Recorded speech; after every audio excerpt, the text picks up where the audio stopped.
The purpose of this video is to introduce you to manual muscle testing. So let's take a quick look at what manual muscle testing is. Manual muscle testing is a technique used by clinicians to collect data relating to muscle strength. That data is used to help identify impairments and to document changes in strength over time. For that data to be meaningful, the clinician must have a thorough knowledge of anatomy, a clear understanding of the testing protocols, and good clinical judgment. Like any skill in PT, manual muscle testing requires thorough practice. So let's take a closer look at what you need to know to be able to perform manual muscle testing.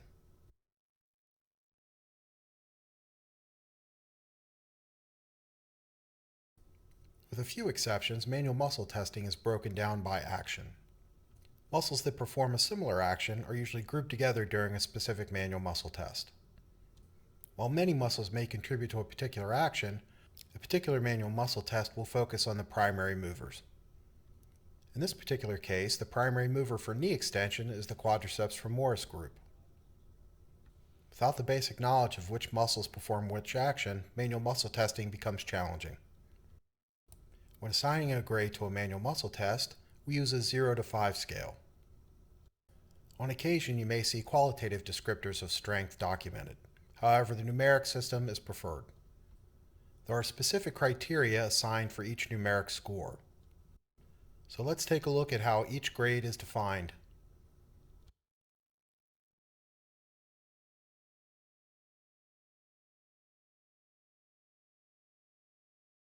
For a patient to earn a grade 5, they must be able to actively move through full range of motion and then hold the test position against maximal resistance. The hold should be strong and steady. If the muscle breaks or yields, then a grade 5 should not be assigned. It's important the examiner use their clinical judgment when determining what maximal resistance is for a particular muscle test. The amount of pressure used during a knee extension test will certainly be different than the amount of pressure used for a thumb abduction test. It's important to realize that a grade 5 score doesn't necessarily mean a 100% functional strength. A patient with a grade 5 knee extension test may have difficulty squatting or descending stairs. Here's a grade 5 test for elbow extension. Straighten the elbow, unlock, hold this position, don't let me move you. Relax. To score a grade 4, the patient can complete full active range of motion, but the muscle can only hold against moderate resistance. If maximum resistance is applied, the muscle gives or yields. There is a great deal of variability between a patient moving through full active range of motion and holding against maximum resistance.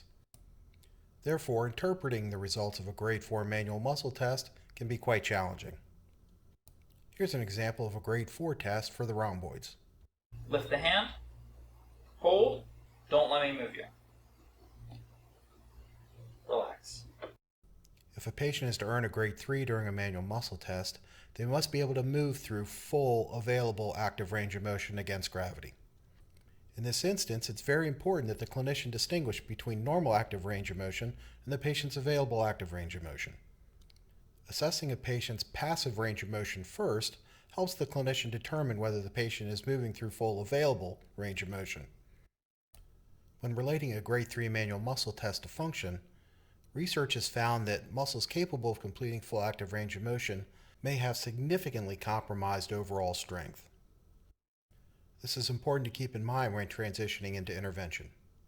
So here is an example of a grade 3 test for shoulder extension. Lift the arm to the ceiling. Relax. Assessing for grade 2 will vary depending on which particular muscle or muscle group is being tested. You can refer to the proper procedure for a particular muscle test to determine which method will be used. For the first method, the patient is repositioned into a gravity-minimized position. Typically, this results in motion occurring parallel to the floor. To earn a grade 2 in this position, the patient must be able to move through full available active range of motion. For some other muscle tests, the patient remains in an against gravity position and attempts to move through full available active range of motion. They're awarded a grade 2 if they can only move through partial available active range of motion.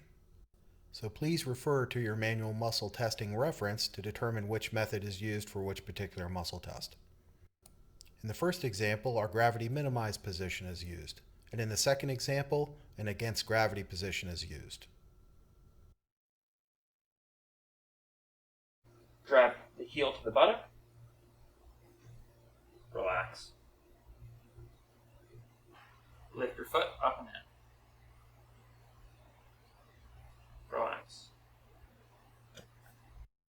A grade 1 test means that the clinician has detected, either visually or by palpation, some contractile activity in the muscle or muscles being tested.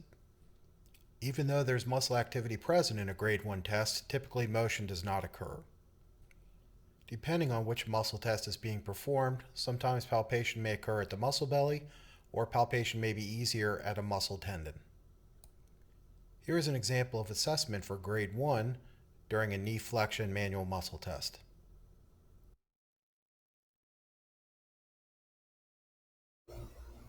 Bend the knee. Relax. A grade 0 is assigned when there's no visual or palpatory evidence that there's muscle contraction occurring at all. If more than one muscle is involved in a particular manual muscle test, each one must be assessed for evidence of muscle activity. For a grade 0, there can be no activity in any of the muscles.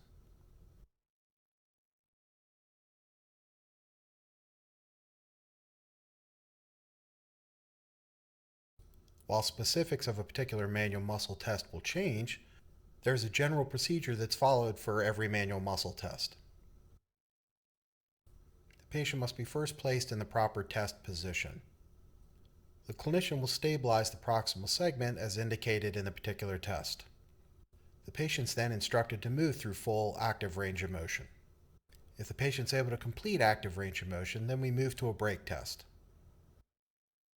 In a break test, a patient is asked to hold a particular position against the clinician's resistance. Based on patient performance, they're awarded either a grade 5 or a grade 4.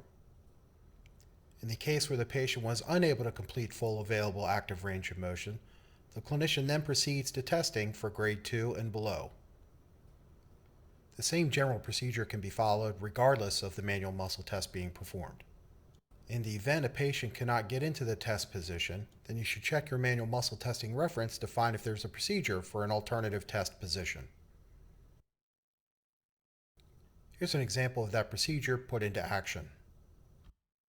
Take the foot up towards the ceiling. Unlock the knee. Hold.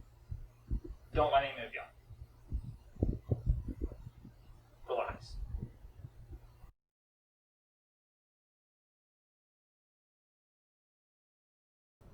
Although widely used, there's many factors that go into determining the reliability of a manual muscle test.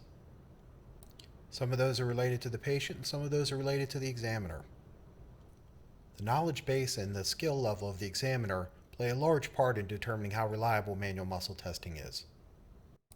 Often, more than one person will be involved in performing muscle tests for a patient. For this data to be meaningful, each person involved in muscle testing must follow the standard test procedures precisely. Any variation from the standard compromises the integrity of the data. When pain and/or weakness are present, it's extremely important that the clinician observe and listen to the patient for their response. Being attentive helps ensure that the proper grade is assigned during a manual muscle test. There are also factors related to the patient that need to be considered. As in every aspect with physical therapy, it's important to remember that we're dealing with patients with a complex physical and psychosocial history. A patient's medical condition, as well as their motivation for improving in physical therapy, may affect their performance during manual muscle testing. It is also important that the clinician make sure the patient completely understands the procedure and the reason for the test. The ability to identify and incorporate all of these factors into the results of a manual muscle test improve as the clinician's skill and experience levels improve. Despite our reliance on manual muscle testing to provide useful data, there are limitations that must be considered when assigning meaning to that data.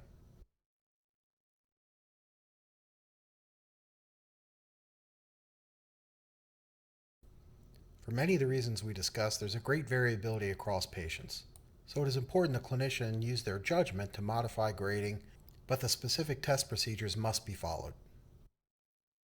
Even though we document manual muscle testing as an objective test, there's a significant subjective component on the part of the examiner.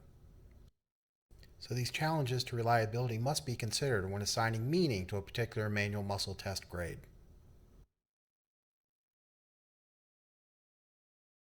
As was discussed previously, there's a great deal of variability when it comes to assigning grades 4 and 5. For example, a group of men that all scored grade 5 for their knee extension test were found to have scores ranging from 86 to 650 newtons using a dynamometer.